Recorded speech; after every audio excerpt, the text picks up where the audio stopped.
নির্বাচন নিয়ে কোন রকম ধোঁয়াশা সৃষ্টি করা যাবে না, যদিও এখন কিন্তু নির্বাচন নিয়ে একটা ধোঁয়াশা সৃষ্টি হচ্ছে।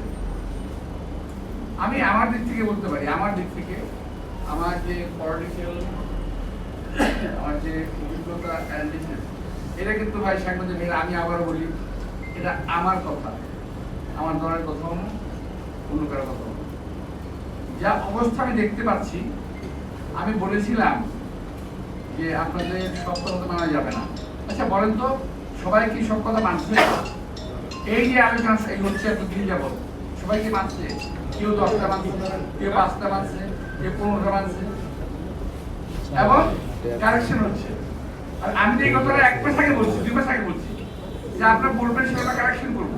কারেকশন হচ্ছে এখন কথা বলেন না কেন? লম্বা লম্বা কথা বলতে যা বলে ঠিক বলি। এখনো বলছি যে এখন যে প্রক্রিয়া হচ্ছে, আমি ডাক্তার প্রফেসর সাহেবকে শ্রদ্ধা জানিয়ে এক কথা বলতে চাই। এই কয়েকদিন আগে একটা লোক নিয়োগ হয়েছে, কি নাম, কয়েকদিন আগে সুফিউর নামের একজন লোক নিয়োগ হয়েছে।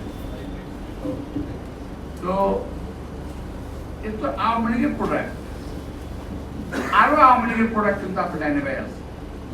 আপনি একটু দয়া করে ওদের কাছ থেকে সাবধান থেকে, ওরা কিন্তু আপনাকে ডিটেল করে ফেলবে। আমি আবারও বলছি, সচিবালয়ে 4 জন, নাম বলবো না আমি,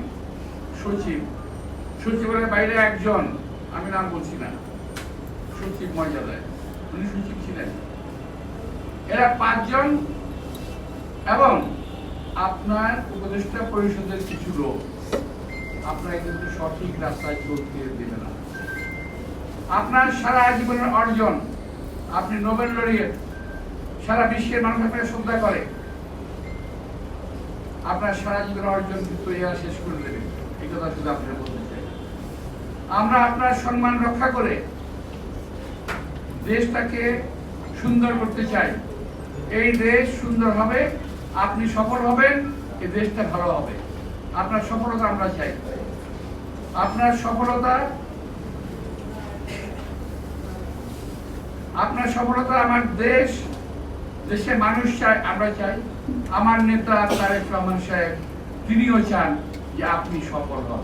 আপনার সফলতার উপরে নির্ভর করছে আমাদের দেশের স্বাধীনতা, সার্বভৌম। তাই আমাকে ভুল বুঝবেন না কেউ। আমি বলতে চাই আপনি দয়া করে এদের কাছ থেকে সাবধান থাকবেন। একে অপরকে আমরা দালাল বানাচ্ছি,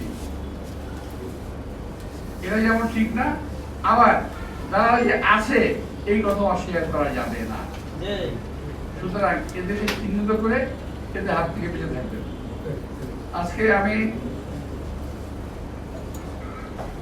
জনগণের প্রত্যাশা অনুযায়ী এই নির্বাচন কমিশন নির্বাচন দেবেন, এবং ডক্টর ইউনূস সাহেব বলেছেন ডিসেম্বরে না হোক জুনে হবে। এই কথাটাই আমাদের একটা বিব্রতর অবস্থা ফেলে দিয়েছে। একবার বললেন ডিসেম্বর, আবার বললেন জুন। এই যে আপনাকে একটা বিব্রতর অবস্থা দিয়েছে, তা আপনি নন। আমি শ্রদ্ধেয় ইউনূস সাহেবকে বলতে চাই, এর জন্য আপনি দায়িত্ব বহন করেন না।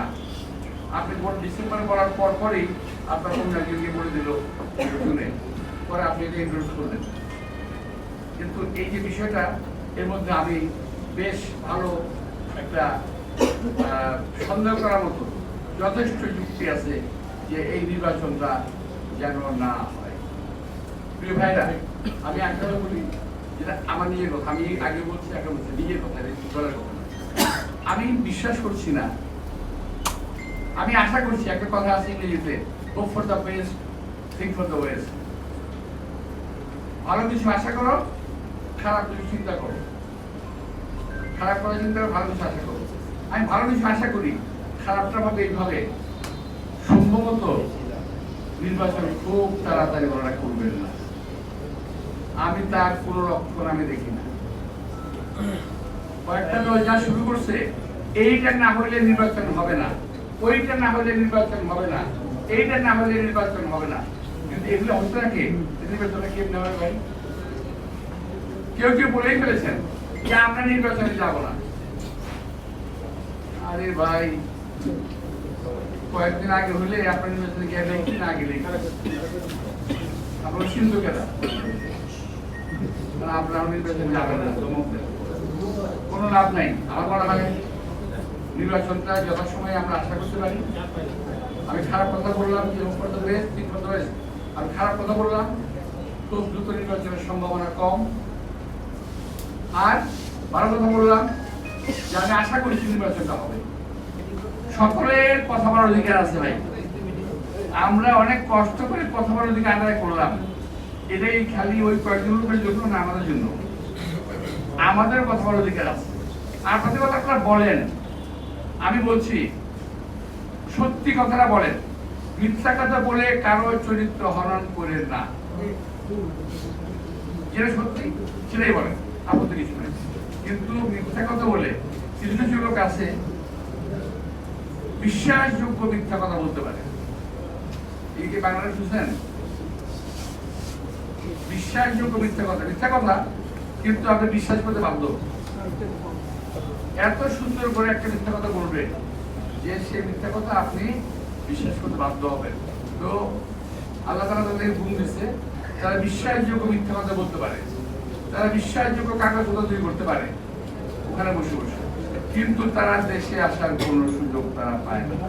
এখন আমি তো বুঝলাম না, এখন তো দেশ স্বাধীন, সমস্ত মামলা নিয়ে আসামিরা মিনিস্ট্রির বিরুদ্ধে আসছে বাংলাদেশে, আপনারা কেন আসেন না রে ভাই? আপনারা কেন আসেন না দেশে? আপনাদের তো দেশের প্রয়োজন। আমি বলতে যাচ্ছি এই দেশের মানুষের আপনাদের প্রয়োজন আছে, আপনারা আসেন, আপনারা এসে দায়িত্ব ভাবনেন, কথাবার্তা বলেন, কাজ করেন, অনেক কাজে লাগবে। আসেন না কেন ভাই? জব একটু দিয়ে দেন।